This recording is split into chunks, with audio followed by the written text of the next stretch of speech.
Hey guys, welcome to my Animal Adventures YouTube channel, and take a look at this snake. This is a normal ball python, and here in the United States these are pretty much just pet quality animals, and they're pretty common in the pet trade.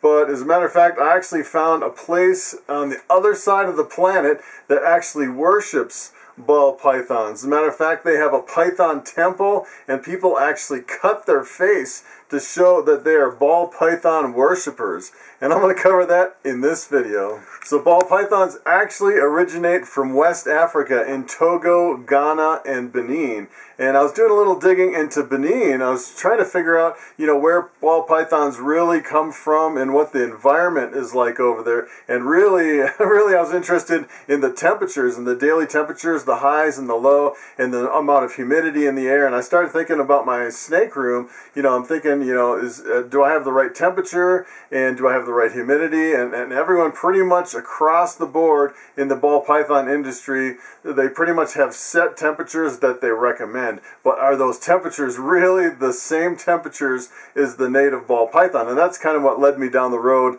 of these snake worshippers. And I started looking up Benin in West Africa, and sure enough, there's actually just ball pythons crawling all over the place in the streets and across people's yards and even into their homes. And come to find out, people actually worship these ball pythons. It's pretty amazing. And I couldn't find a whole lot of information about it. I did pull up a few information and some videos on the internet. So what I'm going to do is I'm going to take the camera, put it up on a tripod, and I'll kind of show you what I found on the internet and kind of dig into this a little bit deeper. So I'm actually going to start here on YouTube, believe it or not. And this is outside of their snake temple, which is really weird. And this is actually the name in their language of the ball python. And if I kind of scroll through it a little bit, it's interesting. Let me show you. Let me kind of scroll through if I can find this where he kind of points to his head, where they actually make the cuts on his face to signify that he's a snake worshiper. And you can see there's 2 marks on his forehead, 2 by his ear, and 2 on his cheek, which is really interesting that they actually cut their face to become a snake worshiper. And I don't really know what the significance is. I just thought it was fascinating that the ball python is actually deeply ingrained in this religion over in Africa. It's really fascinating. And let me show you the inside of this, what the inside of this temple looks like. It's really interesting. And it has some kind of a pit in the middle. And all of these just look like wild ball pythons, and as far as I know, they just kind of crawl into the city and people pick them up and they put them in this little temple. And I'm not exactly sure, if it's, exactly what they believe, if you actually, I don't know anything about it. I just kind of stumbled on it, and I thought it was really interesting. And this one almost looks kind of like an enchi, but like a reduced pattern. And I always thought it'd be amazing to go over here and actually bring them a really fancy ball python, like one of my pastel desert ghosts, and see what they'd actually think of that. But as far as I can tell, they actually don't feed the snakes in this little temple of ball pythons, and I thought it was really fascinating. And let's see, so I have another one over here that this is actually in Benin, West Africa. They're hunting for wild ball pythons. So if you're wondering what the kind of the landscape and the scenery looks like, it looks like he's got some ball python eggs. Looks like he's got an adult ball python. Look how green it is over here. It's pretty green. And I know West Africa can be it can be pretty different between the places that are really green and kind of the desert plains kind of areas. But you can see these ball pythons are really buried under the ground. They really seek out the dark, cool, like right here. They're underneath. I know a lot of times people say they're in termite mounds, but here it's just they're kind of digging them out of holes. It looks like a rodent burrow or something like that. And you can almost see little ants, or maybe this is the bottom of a termite mound that they're actually digging into. But I thought that was pretty interesting. And then another thing is the thing that I really kind of was interested in is is the climate over in Benin. So here it says Benin's climate is hot and humid. Annual rainfall is about 51 inches, which is pretty incredible. 51 inches. And they have a dry season. And I was wondering what the temperatures are right now. So right now it's the middle of February, and outside here in the mountains of Colorado, it is super cold. You know, today is probably a high of 17. And I thought, well, let's look up the temperature in Benin. And sure enough, in Benin, look at the temperatures in Benin. It gets up to 106 degrees on Friday. And look at the huge swings from 66 degrees at night to 106 in the day. And I'm thinking, well, maybe that's why the ball pythons are going in the termite mounds. They're trying to escape the heat of the day, which I thought was pretty interesting. Okay, so those are the ball python worshippers of West Africa in Benin. And let me tell you, that kind of blew my mind that people are actually worshiping the snakes that I keep here in this room. And speaking of those snakes, I will be at Reptilian Nation next weekend, February 23rd and 24th, 2019 in Denver, Colorado, and I'll have about 40 ball python hatchlings, well, maybe about 35, and I probably won't bring my albinos to the show because they're just kind of not ready, and the rest of them will probably most definitely be there. I might actually bring a couple of my holdbacks. I haven't quite just figured out if I'm going to actually keep all my holdbacks or kind of make some room for the stuff coming up this year. But I thought I'd bring you along for the ride what I'm doing right now. So I actually fed my hatchlings, and what I do after I feed them is I put a little clip on the right, and I kind of went through and I checked them. I put a clip on the right, and then I just kind of peek in there and look to see if the snake has actually eaten the rodent. And then if it has, I take the clip off. And probably the biggest thing that I find is that they actually sometimes drop the rodent in the water. And you definitely have to catch that before too long, because it really starts smelling bad if you actually have the rodent in the water. And I actually have to go through the whole rack and change all the waters. That's kind of the next thing I'm going to do.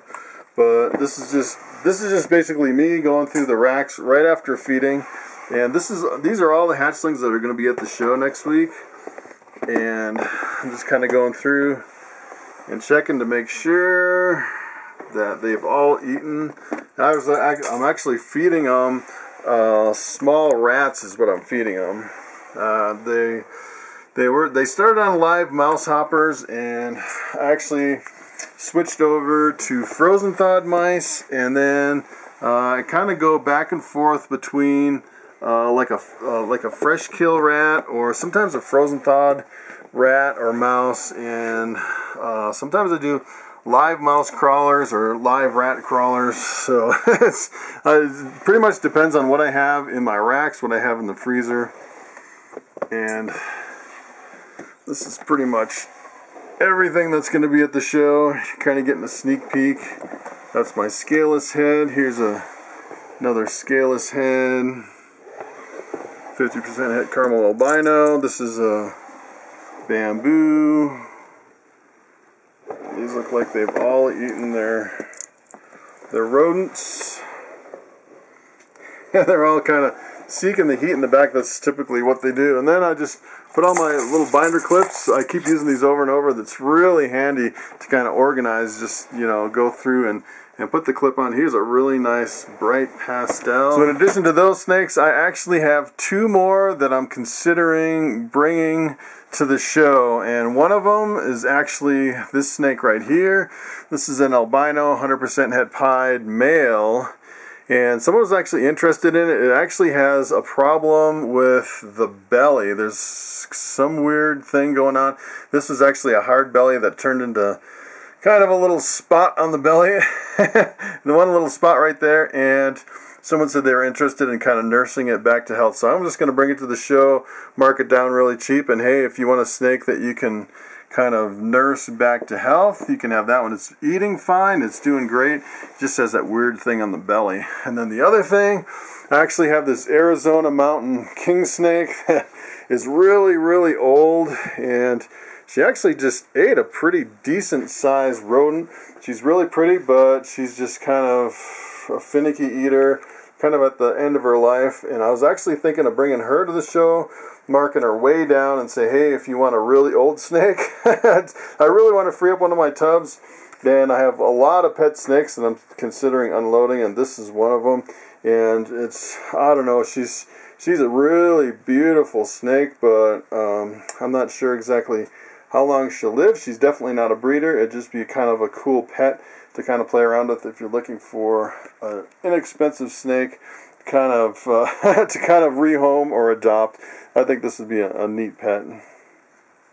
So here's another kind of a pet snake that I'm considering bringing to the show too. It is actually a male pied, and I haven't really used it for breeding. I've just been kind of hanging on to it. It's one of my first snakes, and it's really just taking up room at this point, and I really want to clear out some of these tubs.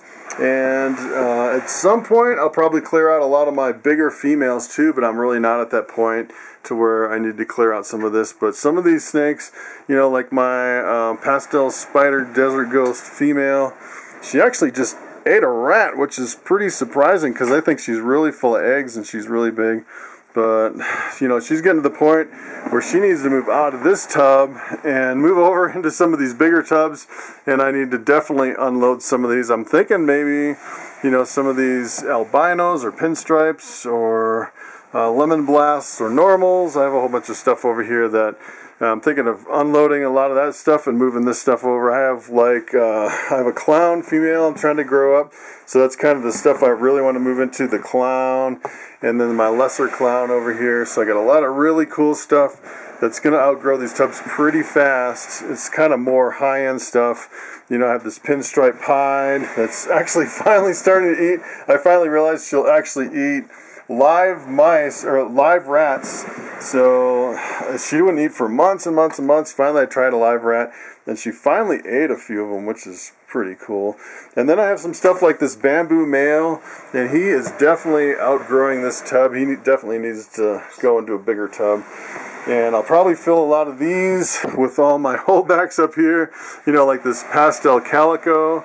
You know, I'll move him down and kind of, well, I'll keep them up here. I guess it's the same size tub, so I'll keep them, you know, some of these holdbacks up here in these tubs, and then when they outgrow these, I'll move them over to here, and then when these guys kind of get phased out, I'll actually be selling a lot of those big adult females and some of the males at the show. Okay, so there you have it. I thought I'd keep you guys up to date on some of the more interesting things that are happening in the world.